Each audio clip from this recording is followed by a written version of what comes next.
আসসালামু আলাইকুম। আলহামদুলিল্লাহ। আজকে আমরা যে বইটি পড়ে শেষ করলাম, এই বইটির নাম হচ্ছে বঙ্গবহনে মুস্তাকের ৮১ দিন। এই বইটি লিখেছেন আবু আল সাইদ।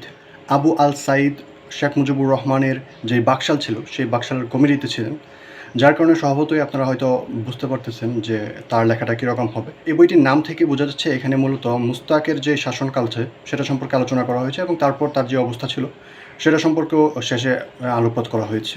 এই বইটিতে লেখক অনেকাংশেই তার যে মতাদর্শ আছে সেই মতাদর্শকে প্রচারের চেষ্টা করেছেন এবং তিনি অনেক জায়গাতেই দেখা গেছেন বারবার রাজাকার, পাকিস্তানি এই শব্দগুলোকে ব্যবহার করার চেষ্টা করেছেন, যেটা আমরা বাকি সব স্বৈরাচার আমল এবং বর্তমান যে শেখ হাসিনার স্বৈরাচারী আমল সেখানে আমরা দেখতে পেয়েছি। এবং লেখক শেখ মুজিবুর রহমানের যে শাসন আমল ছিল সেটাকে বাঁচানোর চেষ্টা করেছেন। ইভেন শেখ মুজিবুর রহমান যে বিষয়গুলোকে অ্যাড্রেস করেছেন, সেই দুর্নীতিগুলোকে অ্যাড্রেস করেছেন, সেগুলোকে তিনি আসলে ভিত্তিহীন বলার চেষ্টা করেছেন। যাই হোক, আপনারা যদি এই বইটি পড়ে মুস্তাকের যে শাসন আমল ছিল সেটা জানতে চান তাহলে পড়তে পারেন ইনশাআল্লাহ। ধন্যবাদ। আসসালামু